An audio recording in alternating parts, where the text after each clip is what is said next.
কাতারের পর কে? সৌদি আরব। হ্যাঁ, কাতারের পর সৌদি আরব। ইসরায়েলিরা কাতারে বিমান হামলা পরিচালনা করেছে, এরপর তাদের টার্গেট সৌদি আরব। অর্থাৎ তারা আরব রাষ্ট্রগুলির প্রতিটা ইউনিটে তারা অ্যাটাক করবে। এটা জাস্ট একটা টোকার মতো। দেখেন, ইসরায়েলিরা যখন কাতারে অ্যাটাক করে তখন আমেরিকার এয়ার ডিফেন্স সিস্টেমগুলো কোথায়? কাতারেই রয়েছে। কিন্তু আমেরিকার এয়ার ডিফেন্স সিস্টেমগুলো নাকি দুনিয়া কাঁপানো, বিশ্বের 1 নাম্বার আমেরিকার প্যাট্রিয়ট মিসাইল সিস্টেম। এটা কাতারে অবস্থানরত মার্কিন বিমান বাহিনীর ঘাঁটিতে রয়েছে আমেরিকার প্যাট্রিয়ট মিসাইল সিস্টেম। 4 থেকে 5টির মতো প্যাট্রিয়ট মিসাইল সিস্টেম কাতারে বসিয়েছে। একই সাথে এখানে রয়েছে ফার্স্ট এয়ার ডিফেন্স সিস্টেম। এরপর আরও অন্যান্য এয়ার ডিফেন্স সিস্টেমগুলো রয়েছে। দুনিয়া কাঁপানো এয়ার ডিফেন্স সিস্টেম রয়েছে কাতারে। কিন্তু কোনো এয়ার ডিফেন্স সিস্টেমে ইসরায়েলিদের বিমান শনাক্ত হয়নি কেন? নাকি এটা আমেরিকা জাস্ট একটা কৌশলে ইসরায়েলিদেরকে প্রবেশ করিয়ে দিয়েছে? নাকি আমেরিকার এয়ার ডিফেন্স সিস্টেমগুলো আদতে শুধু নাম কামাইয়ের জন্য? প্রিয় ভাইরা, পরবর্তী টার্গেট ধরা হয়েছে সৌদি আরবকে। নেতানিয়াহু একটা ম্যাপ প্রকাশ করেছিল, দেখছেন? সেই ম্যাপে সৌদি আরব রয়েছে, কাতার রয়েছে, জর্ডান রয়েছে, বাহরাইন রয়েছে, সংযুক্ত আরব আমিরাত রয়েছে।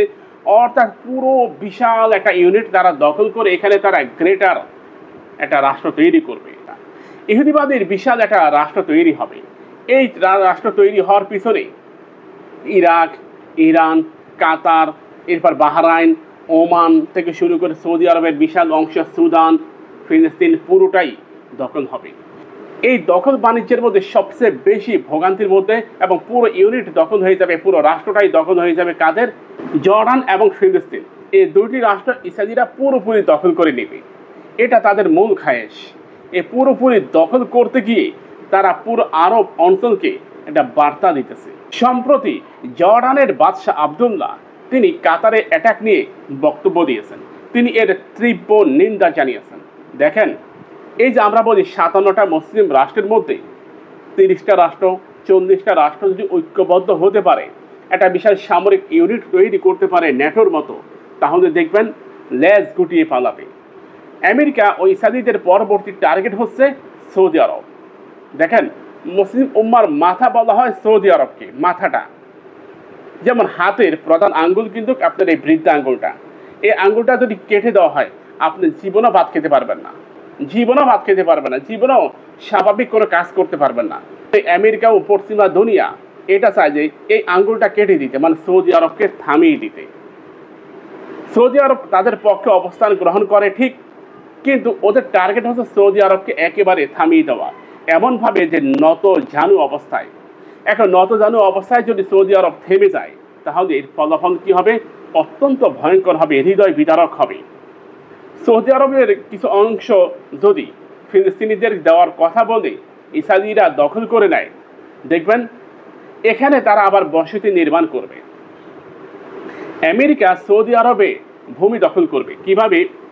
আপনারা এটা নিশ্চয়ই শুনেছেন, আমেরিকা দক্ষিণ কোরিয়ার যে ভূমি রয়েছে সেটা তাদের করে নিতে চায়। কিভাবে? দক্ষিণ কোরিয়াতে মার্কিন সামরিক ঘাঁটি রয়েছে। এত বছর ধরে আমেরিকায় সামরিক ঘাঁটি যে ভূমি, সে জমি লিজ দিত, টাকা দিত এটার বিনিময়ে, যে এটা ভাড়া দেওয়ার মতো অবস্থা আর কি, জমি ভাড়া হয় না এরকম। কিন্তু সম্প্রতি ডোনাল্ড ট্রাম্প জানিয়েছেন যে এই জমি বাবদ যে অর্থ দেওয়া হতো, এই অর্থের বিনিময়ে এই জমি আমেরিকা কিনে নিয়েছে। এখন দক্ষিণ কোরিয়াতে একেবারে মাইনকা সিপাই পড়ছে। তাও এটা কে বলছে? আমেরিকা বলছে। আমেরিকা বলা মানে পুরো পশ্চিমা দুনিয়া বলা। দেখছেন, Britain, France, Germany, Netherland, Finland, Sweden, Hungary, Poland, Lithuania, প্রতিটা রাষ্ট্র এখন আমেরিকার সুরে কথা বলবে।